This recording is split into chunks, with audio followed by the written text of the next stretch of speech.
रोई और मैया से जवाब दे, मैया यदि आपकी अनुमति हो तो यज्ञ जो हो रहा है यज्ञशाला बना था बहुत बड़ा, बोले हमें से यज्ञशाला का परिक्रमा कर ले। मैया ने जवाब दिया हाँ ठीक है, अगर तुम चाहती है तो परिक्रमा कर ले। सती ने यज्ञ का परिक्रमा किया, लेकिन यज्ञ का परिक्रमा करने के साथ साथ चारों तरफ निगाह घुमाती रही है, देखती रही आखिर हमारे पति को बुलाया तो है नहीं, कहीं भाग देखें कहीं स्थान बना है हमारे पति का। चारों तरफ घूमी, न बुलाओ और ना शंकर जी को वहां कहीं स्थान नजर में आओ। और शंकर जी का जब स्थान नजर नहीं आया, पिता ने खुद को भी देख करके मुंह फेर लिया। सती सोचने लगी अब जाऊंगी वापस कैलाश पर्वत पे तो क्या कहूंगी शंकर जी से। बेटियों के दो ही घर होते हैं, अगर ससुराल में कुछ गड़बड़ हो जाए, लड़ाई झगड़ा हो जाए तो चली जाती है मायके में पीहर, 2 4 6 10 दिन गुजर जाते हैं। जब लड़ाई शांत हो जाए तो वापस घर चली जाती है ससुराल में। और मायके में कुछ गड़बड़ हो जाए तो ससुराल में बनी रहे। ससुराल से पति से नाराज हो के चली जाए, मायके में सम्मान न मिले फिर कहाँ जाए। चारों तरफ घूमती रही, कहीं देखा है सती ने शंकर जी को कहीं भी स्थान नहीं दिया गया। अपना तो अपमान बर्दाश्त हो गया, लेकिन पति का अपमान मां बर्दाश्त न कर सकी और यज्ञ के पास में खड़ी हो गई, आंखों में आंसू भर के सभी देवताओं का आवाहन करने लगी। है देवताओं, बोले बाबा के पास में जाना तो कहना सती का कोई दोष नहीं है। और रो करके आंखों में आंसू भर के बोली सती मैया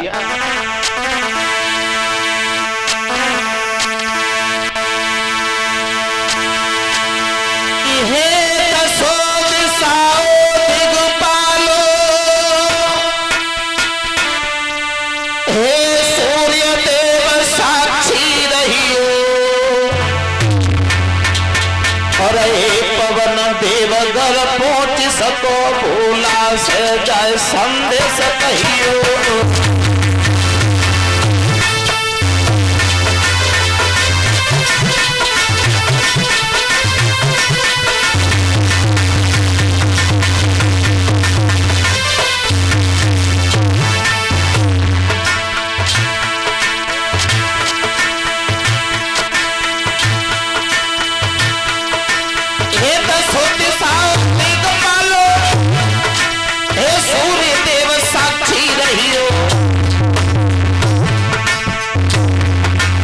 पवन देवगर पहुंच सको भोला से जाए संदेश कहियो।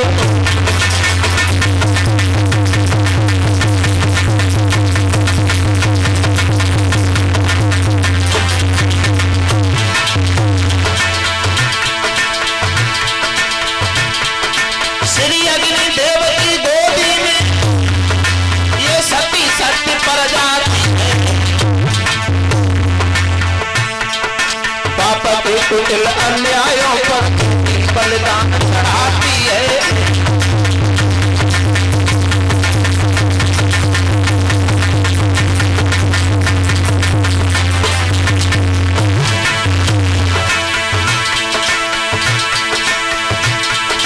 पाप के कुटिल अन्यायों में बलिदान चढ़ाती है, पाप के कुटिल अन्यायों पर बलिदान चढ़ाती है।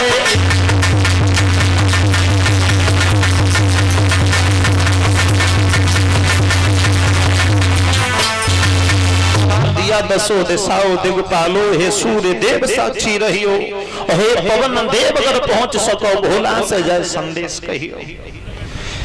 अग्नि देव की गोदी में ये सती सत्य पर जाती है और बाप के कुटिल अन्यायों पर बेटी बलिदान चढ़ाती है।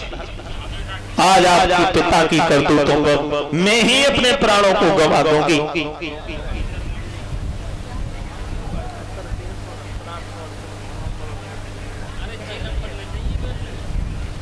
महाराज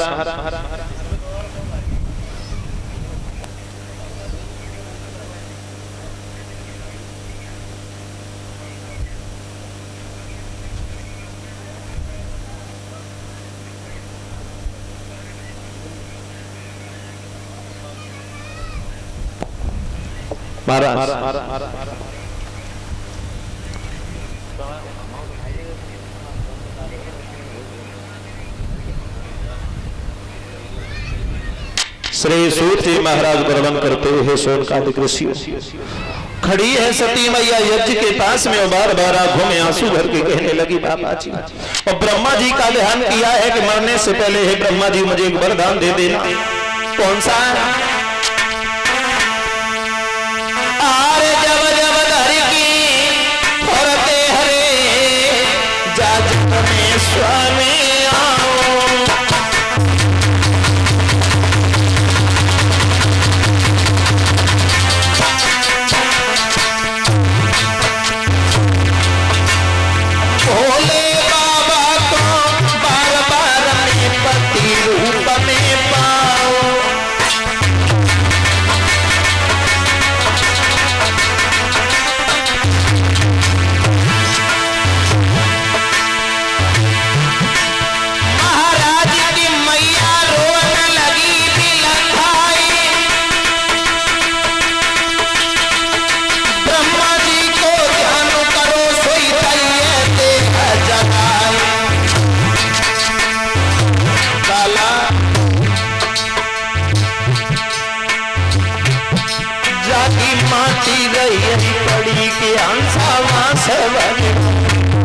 जाती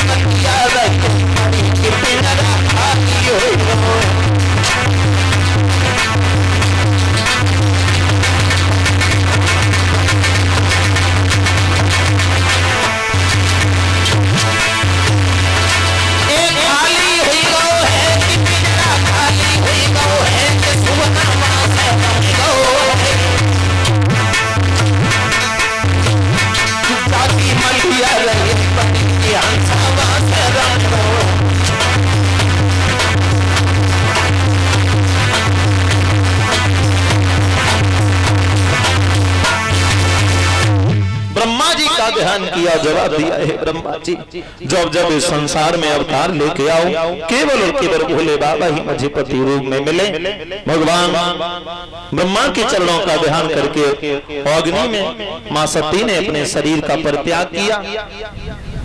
नंदी ने देखा तो नाधिया मां से भागा। नारद बाबा ने भी बीड़ा उठाया और भाग खड़े हुए कैलाश पर्वत पर जाकर के भगवान शंकर के सामने नादिया पछाड़ खा के गिर पड़ा, आंखों में आंसू भर के बोला बाबा गजब हो गया। क्या हुआ? बोले हमारी मैया। क्या हुआ? बोले हमारी माँ उस दुनिया में नहीं रही। नादिया ने जाके पूरी बात बताई है। भगवान शंकर को बहुत क्रोध आया, सर के जटाव खोले, जटाव घारी शिला पे मारी। वीरभद्र नाम का दैत्य प्रकट हुआ और वीरभद्र से कहा जाए हमारे ससुर दक्ष के यहाँ पर जो यज्ञ हो रहा है ऐसे यज्ञ को विध्वंस करके चला है। वीरभद्र भगवान का आदेश पाते पाते केले के खंभे लगे तो उखाड़ उखाड़ के फेंकने लगा, बंधनवारी तोड़ दी। और दक्ष ने जो अपनी बेटी को देख करके मुंह फेर लिया था, दक्ष की गर्दन धड़ से काटी और गर्दन यज्ञ कुंड में डाल दी। हवन कुंड में गर्दन चल रही है, धड़ अलग पड़ा है। भृगु महात्मा आगे बढ़े तो भृगु महात्मा की दाढ़ी उखाड़ ली। किसी देवता का हाथ तोड़ दिया तो किसी का पैर तोड़ दिया और देवता लोग सब वहां से अपने अपनी जान बचाकर भागने लगे। जान बचा करके सब देवता भाग रहे और भाग करके सीधे ब्रह्मा जी के पास में पहुंचे। देवताओं ने हाथ जोड़ के जवाब दिया बाबा जी कहिए हमें बचा लीजिए। क्यों? बोले वो वीरभद्र शंकर का भेजा हुआ गढ़ हमें लोगों को नहीं छोड़ेगा, मार देगा। अच्छा क्यों मार रहा तुम्हें? बोले हम गए थे यज्ञ में दक्ष के घर पे। दक्ष के घर पे? हाँ। क्यों गए थे? बोले दक्ष ने हमें बुलाया इसलिए चले गए। ब्रह्मा जी ने जवाब दिया दक्ष ने बुलाया और तुम वहां चले गए।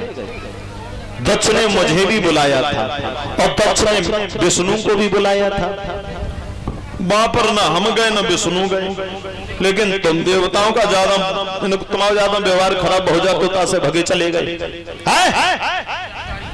और वहां बैठे बैठे तुम शंकर जी का अपमान हो रहा था, तमाशा देख रहे थे। सती जहां रो रही थी, गिड़गिड़ा रही थी, अग्नि में खड़े होकर के अपने बदन को जला रही थी, उस समय बैठे बैठे तुम सब तमाशा देख रहे थे। जैसा तुम करोगे वैसा ही भरोगे, हम कुछ नहीं कर सकते, कुछ नहीं कर पाएंगे। अगर तुम्हें रोना ही है तो मेरे सामने न दो और सीधे जाओ भगवान शंकर के पैर पकड़ के जाकर रो, शायद तुम्हें माफ कर दें। देवता सब भागे कैलाश पर्वत पे पहुंचे, भगवान शंकर के पैर पकड़ के माफी मांगने लगे, बाबा जी हमसे गलती हो गई, माफ कर दो। और शंकर भगवान को कहते भी हैं करुणा अवतार, करुणा के अवतार हैं भगवान। देवताओं को जब रोते हुए देखा भगवान ने कहा रो नहीं। वीरभद्र को शांत किया, जो कि अब ये वीरभद्र आपको कुछ हानि नहीं पहुंचाएगा, सब शांत हो जाओ, अपने अपने स्थान पर वापस चले जाओ।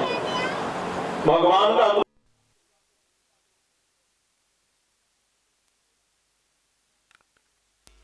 परिस्थिति चाहे जो भी हो जाए, उसी परिस्थिति के हिसाब से कैसे भी करके यज्ञ को पूर्ण कर देना चाहिए। यज्ञ को अधूरा नहीं रखना चाहिए, लेकिन दक्ष का यज्ञ अधूरा पड़ा है, आप चलें और उस यज्ञ को पूरा करवाएं। शंकर जी चले, अब यज्ञ को पूरा करवाया जाए। पूरा यज्ञ को करवाया जाए तो यज्ञ का यजमान होना चाहिए। यज्ञ का यजमान था दक्ष। दक्ष की गर्दन हवन कुंड में जल गई, धड़ तो वहीं पड़ा है। वीरभद्र से कहा जा वीरभद्र, और ऐसे